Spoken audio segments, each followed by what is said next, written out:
Morning students, आज दिलशाद खान। आज हम पढ़ेंगे प्रेजेंट टेंस के बारे में और प्रेजेंट टेंस के बारे में मैं सारी चीजें बताऊंगा। एक बात क्लियर है कि आप लोग वीडियो को देखते नहीं है और ना ही वीडियो को उतनी ज्यादा रिस्पॉन्सिबिलिटी से आप देख रहे हैं जितना कि देखना चाहिए था। इस बात में मुझे बड़ा दुख हो रहा है कि हमारे बच्चे जो हैं इस बेसिक चीज को क्यों नहीं देख रहे हैं और देखने के बाद रिस्पॉन्स क्यों नहीं दे रहे हैं।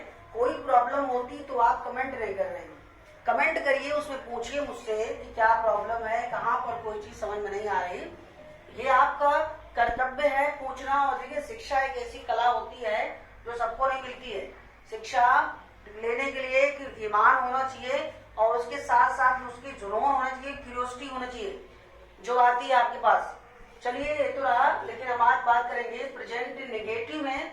प्रेजेंट इंडेफिनिट के अंदर हम अफर्मेटिव पढ़ा था और नेगेटिव, इंटरोगेटिव और इंटरोगेटिव प्लस नेगेटिव आज हम कवर करेंगे। तो आइए देखते हैं इसके बारे में किस तरह से ये सब चीजें बनती हैं। तो बड़ी ही रोचक तरीके से मैं आपको बताऊंगा। तो आपने पढ़ा है और पढ़ने के बाद इनके बारे में थोड़ा बहुत कन्वर्ट भी करिए और सोचा करिए कि क्या होता है इन सब चीजों में। बहुत इंपॉर्टेंट होती है चीजें।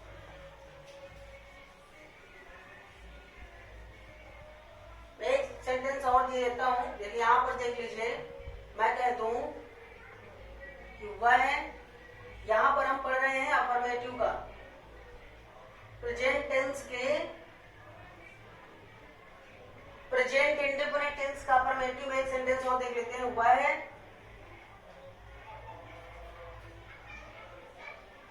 अपना काम करता है।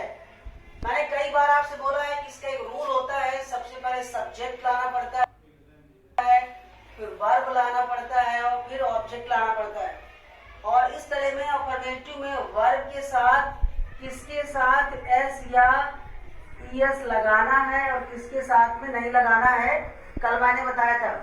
जैसे कि सिंगुलर नंबर है तो सिंगुलर नंबर के साथ वर्ब में एस और ईएस लगाना है, प्लूरल नंबर के साथ एस और ईएस नहीं लगाना है। तो हमारा ये सब्जेक्ट हो गया और ये करता है। क्या करता है? वर्ब हो गया। काम क्या है? ऑब्जेक्ट हो गया। ये क्या हो गया? ये आपका प्रोनाउन हो गया। देखिए, मैं आप पर हर चीज आपको बता रहा हूँ कि किस तरह से नाउन कौन है, प्रोनाउन क्या है, एडवर्ब क्या है। तो यहाँ पर हो गया ही। अब करता है यानी होता है, डू मतलब करना। लेकिन यहाँ पर कह रहा है सिंगुलर नंबर के साथ वर्ब में एस और एस लगाना है। यहाँ पर हमने लगा दिया डज, ही डज। और अब यहाँ प्रोनाउन आएगा हिज और भी यहाँ क्या रख देंगे? Work. He does his work. कितना आसान है, कितने अच्छे तरीके से हमने बनाया है। तो चाहे जितने सेंटेंस बना ले, जैसे एक और देख लीजिए, हम स्कूल जाते हैं। अब यहां देख लीजिए, यहां पर हम हो गया वी मतलब हो गया हम। अब यहां पर हम लिख देंगे वी और यहां आ गया गो। अब देखिए, यहां पर गो वी के साथ, वी प्लूरल नंबर है इसलिए यहां पर एस और एस नहीं लगाएंगे। We go to school. हाँ, आप सोच रहे होंगे ये ऑब्जेक्ट है। ये स्कूल यानी कि जो प्लेस होता है वो प्लेस कहीं पर, मोटी मसल में समझ लो कि अगर गो लगा है, गो के बाद टू लगा है और कोई भी चीज यहाँ पर आ रही है प्लेस वाली, तो वो ऑब्जेक्ट नहीं हो सकता। वो ऑब्जेक्ट नहीं होता, वो एडवर्ब ऑफ प्लेस होता है। इतना तो मोटी मोटी मिसाल में आपको समझ आनी चाहिए कि एडवर्ब ऑफ प्लेस कभी भी ऑब्जेक्ट नहीं होता। अब हम बात करेंगे नेगेटिव के बारे में। नेगेटिव सेंटेंस में यानी ही, शी, इट और किसी के नाम हो जब, तो इनके साथ में लगाते हैं डज प्लस नॉट। और अगर प्लूरल नंबर हो यानी कि आई हो, वी हो, यू हो और दे हो, तो इनके साथ लगाते हैं डू प्लस नॉट। आप सोच रहे हो कुछ एक्स्ट्रा मैंने दे दिया, कुछ एक्स्ट्रा नहीं है। यहाँ देखिए गौर से, यहाँ पर हमने सिंगुलर नंबर के साथ एस और एस लगा दिया है, प्लूरल के साथ एस और एस नहीं लगता, पूरा सब कुछ सेम है। अब यहाँ पर एग्जाम्पल देख लीजिए, जैसे कह दिया जाए राम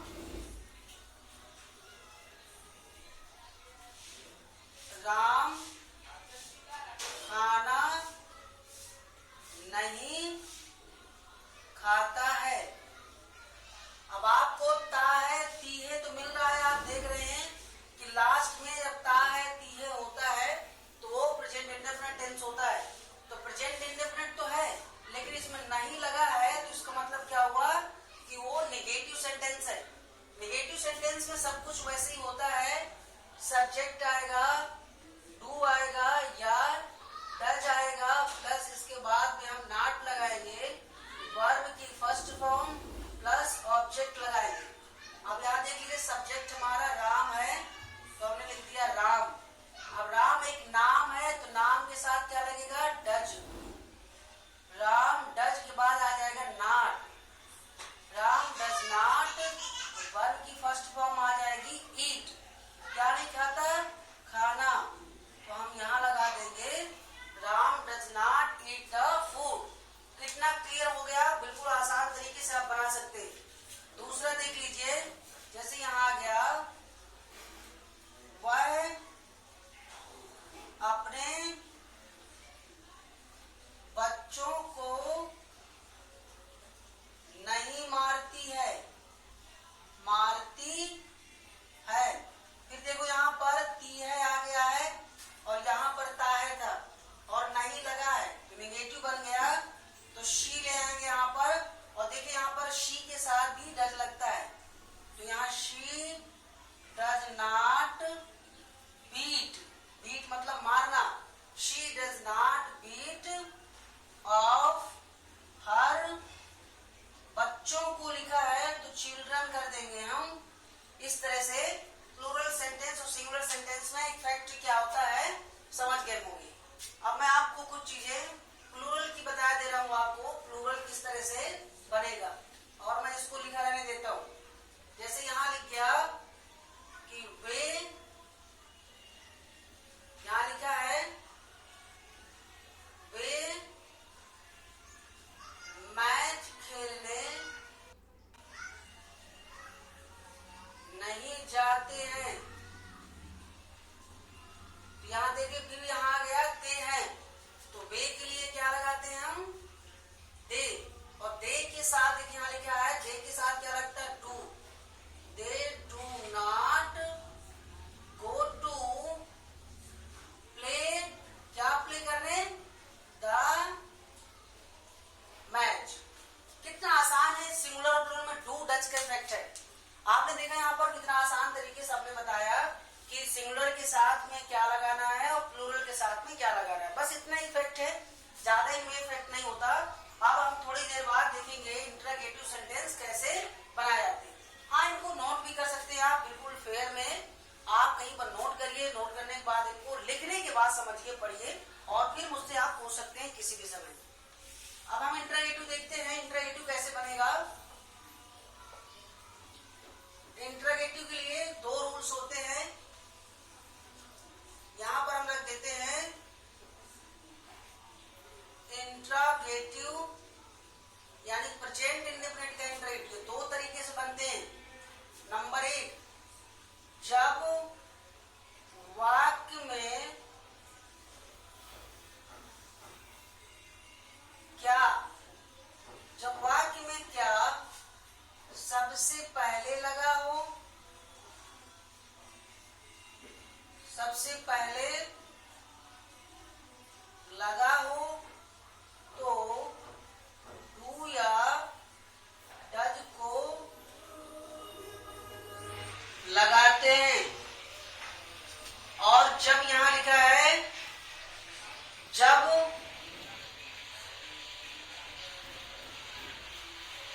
प्रश्नवाचक से मेरा मतलब है क्वेश्चन वर्ड, क्वेश्चन वर्ड जब बीच में आया हो बीच में आया हो तो उसकी सबसे पहले अंग्रेजी बनाते हैं। तो उसकी अंग्रेजी पहले बनाते हैं। अच्छा, आप समझ रहे हैं क्वेश्चन वर्ड क्या होता है? क्वेश्चन वर्ड होते हैं Y, when, what, how, who, which, etcetera, ये होते हैं क्वेश्चन वर्ड। तो इनको सबसे पहले हम लिखते हैं, बाद में हम लिखते हैं। तो इसका जो फार्मूला बन गया वो होगा पहले डू, डज, फिर होगा सब्जेक्ट, फिर होगा वर्ब, फिर होगा आपका ऑब्जेक्ट और लास्ट में क्वेश्चन वर्ड। और इसका होगा तो सबसे पहले क्वेश्चन वर्ड होगा, फिर यहाँ पर डू होगा, डज होगा, सब्जेक्ट होगा, वर्ब होगा और ऑब्जेक्ट और लास्ट में क्वेश्चन वर्ड। इतना तो आपको आसान तरीके से समझ में आ गया होगा किस तरह से हम क्या लगाते हैं वहां पर, जिससे कि क्या बन जाता है। अब हम देखेंगे एग्जाम्पल। यहाँ पर एग्जाम्पल है, जैसे मैं कह दूं क्या वह स्कूल जाता है। यहाँ देखिए एग्जाम्पल लिखा है और लिखा है कि क्या वह स्कूल जाता है। सबसे पहले क्या लगा हो, जो मैंने बताया था कि सबसे पहले अगर सेंटेंस में क्या लगा हो तो पहले डू डज को हम लगाते हैं। तो हमारा ये क्या, और यहाँ देखिए ता लगा है तो इससे पता चल गया है कि प्रेजेंट इंडेफिनिट टेंस है, ही है। तो ही सिंगुलर है, इसके साथ क्या लगता है डज, और फिर इसके बाद सब्जेक्ट ले आएंगे तो हो जाएगा ही। तो वर्ब क्या है को। अब यहाँ पर हम यहाँ पर नहीं लगाएंगे ईएस, क्योंकि हमने यहाँ ईएस लगा दिया तो यहाँ लगाने की जरूरत नहीं है। Does he go to school, इस तरह से बन गया। दूसरा देख लीजिए, क्या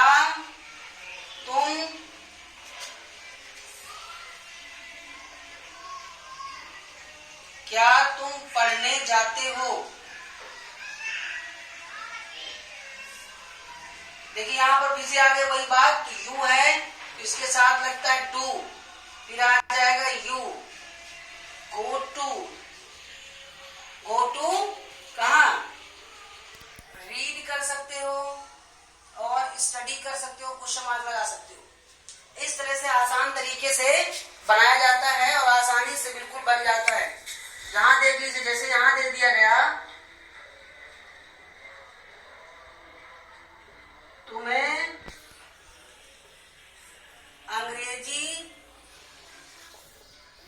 कौन पढ़ाता है। फिर आगे यहाँ पर ता है और देखिए यहाँ क्वेश्चन मार्क बीच में लगा है तो सबसे पहले उसकी अंग्रेजी बनाएंगे। तो यहाँ पर हो जाएगा हु। हु के साथ बेटा एक ऐसा हु शब्द होता है जो प्रेजेंट इंडेफिनिट टेंस में उसके साथ कोई भी हेल्पिंग वर्ब नहीं आती। तो यहाँ आ जाएगा हु टीच यू इंग्लिश, इस तरह से बनेगा। हु यू टीच इंग्लिश, ये थोड़ा सा लगता है तो इसलिए हु टीच यू इंग्लिश हम करते हैं, कौन पढ़ाता है। और दूसरा देख लीजिए,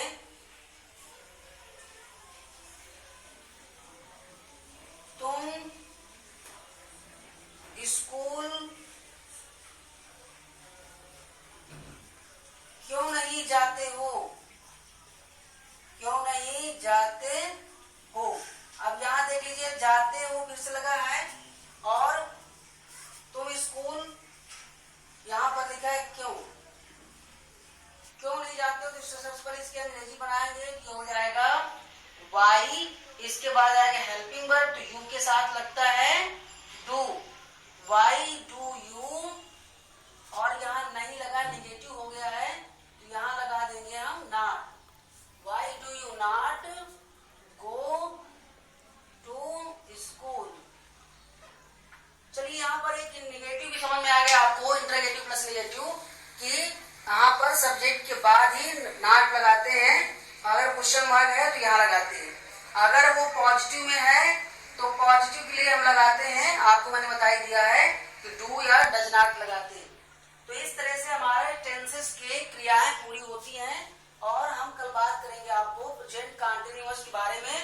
मैं प्रेजेंट कंटिन्यूअस और प्रेजेंट परफेक्ट दोनों पढ़ाने की कोशिश करूंगा। तो आज के लिए बस इतना ही। देखिए और इस रिस्पॉन्सिबिलिटी करिए, चैनल को कम से कम देखिए।